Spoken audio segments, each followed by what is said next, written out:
lovely people, my name is Emma and today I'm going to be bringing you a video about fiction books where plants play a key part of what happens in the story.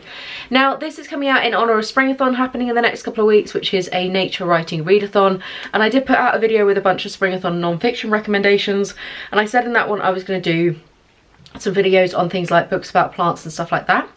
I was going to do a non-fiction version of this video as well, but I'm actually not going to do that because basically every book that I would talk about in that video I already mentioned in my Springathon recommendations. There was only one or two that would have like made it different, so it felt a little bit like I was repeating content on the channel. So if you do have any other areas connected to nature writing that you'd like me to do a video for over the next couple of weeks in honour of Springathon, please do let me know, but the plant non-fiction one won't be happening. The first one is a duology, which is the Greenholllow duology by Emily Tesh. The first book is called Silver in the Wood and the second book is The Drowned Country. Both of these, like I say, they're like novella length, and these are wonderful, really lovely gay romance story which is around the concept of the green man within mythology, and it is just such a lush, rich, vibrant story. The first book is about the two of them coming together, and then the second book is about them kind of transported into a bit of a magical land with a little bit of a mini quest that they have to do. I read these books a couple of years ago and they just absolutely captured my imagination. I really loved Emily's writing style, and the kind of romance between the two main characters was just absolutely beautiful, but it was incredibly like lyrical writing that was really, really based in nature, as one of my main characters is so like connected to the forest around him. So a really perfect pick for Springathon, and also quite short if you are looking for something to kind of dip your toe into fantasy. It's not maybe something you normally read. Good fun for you. The next book is the Rosewater series by Tade Thomspon. This is a trilogy of which book 3 is actually on my Springathon readathon because I need to finish it still. But this is set in Nigeria. It is kind of the Afrofuturism sort of sci-fi that you sort of have out there. It's basically where an alien dome had crash landed in Nigeria a couple of decades ago, and there's sort of weird stuff happening around it. This sort of commune or city has sprung up around the dome, but there's people who've got psychic abilities. There seems to be every once in a while the dome opens and people are healed, and people aren't really too sure exactly what's going on.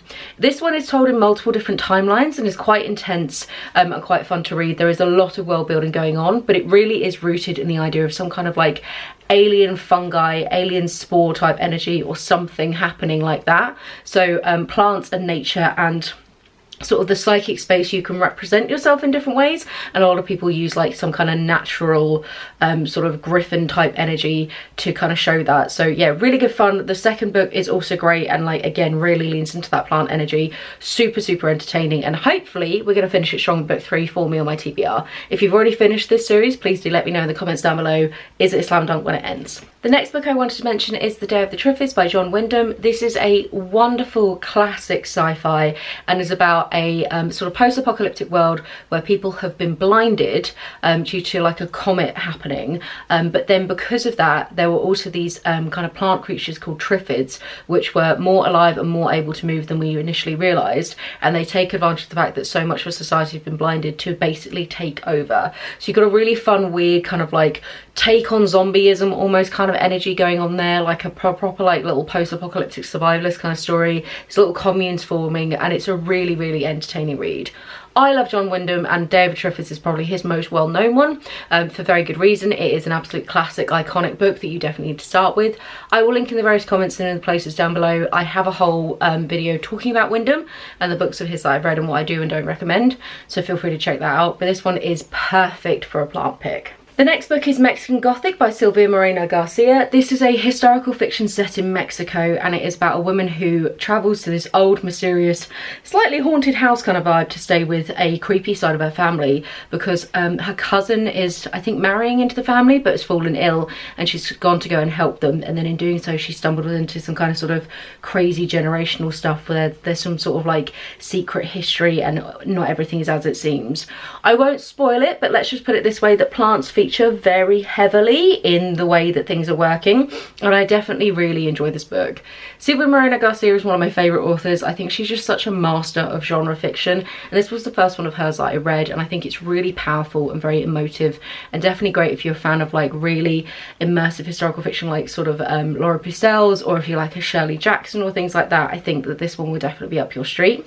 It does do a little bit of an exposition dump about 2/3 of the way through, which I think was unwanted and sort of unwarranted. wanted. I think if they'd just given us 50 more pages of like putting out the clues, it could have been pieced together a bit more naturally. But if you ignore that fact, it's really fun. I love the characters and it's just such a great setting. We are bouncing all over the place for genres here. The next one is My Fate Rake by Leigh. This is such a cute friends to lovers fate dating romance, historical romance.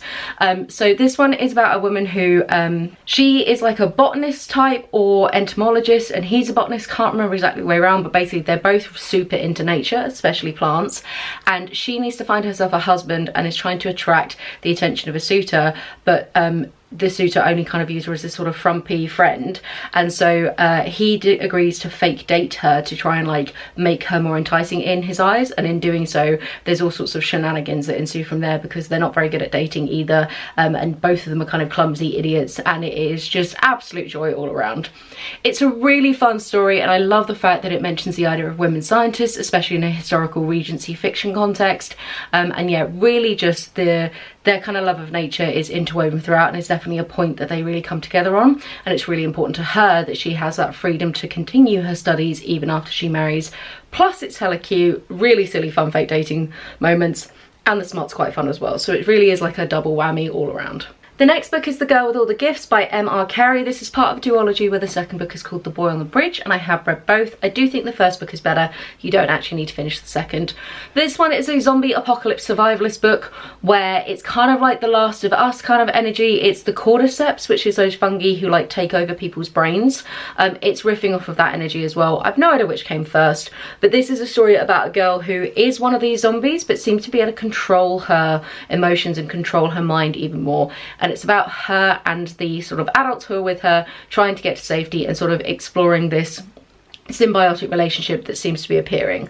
The zombie method is so freaking cool. I love cordyceps as a concept. I think it's really fun when people play around with these. I actually have a tattoo that's kind of inspired by cordyceps on my leg. If I remember, I'll chuck an image here for you. And I think that this is a really great job of it. So if you're a fan of The Last of Us and want to read something else, totally check this one out. And also if you're a fan of mushrooms, fungi, and all things freaky zombie-esque, this is a slam dunk, such a fun take on the traditional zombie tropes. And then the final one I am going to recommend, even though I didn't actually have the best time with it, is The Death of Grass by John Christopher, I believe, or Christopher John, can't remember. It's going to be here. This is a classic post-apocalyptic fiction that was written, I think, around in the 50s, but I do just tend to say the 50s when I can't remember and I know it's a modern classic. Have you noticed that? But it is about basically the death of grass. There is a virus that wipes out all grasses, and it's the trickle-down effect that that has on our ecological system and our food system, and then the like natural collapse of society. The reason why I'm slightly hesitant to recommend this book is it gets really misogynistic about halfway through, and it definitely really leans into the sexual assault of women and women basically being chattel in this like future society. It takes a very short period of time before all men just decide that women are definitely just objects. So didn't really enjoy that part. But if you can look past that, it's got some quite fun post-apocalyptic survivalist ideas, and the idea of plants being the thing that happened rather than it being like a virus that wipes out human beings or a zombie thing, it actually being that real like foundational bottom of the food pyramid being knocked out rather than anything higher up, is actually a really interesting take on what is definitely a bit of a tired trope now. So I think it is worth a read if you like post-apocalyptic fiction, but do be aware all the women have a really bad time. So that is it from me. Those are a bunch of fiction books that have plants really sort of at their centre or sort of a core part of the narrative. Do let me know in the comments down below, have you any of these and what your thoughts were on them, or are any of them making their way to your TBR next? And also, do you have any other recommendations for sort of planty type books that aren't just non-fiction? Also, the standard thing, let me know if there's anything else around the Springathon that you definitely want videos on of the books, or words are hard. Just chat in the comments. Yeah, we're gonna end this now. We're done. Have a wonderful reading week and I'll chat to you soon. Bye.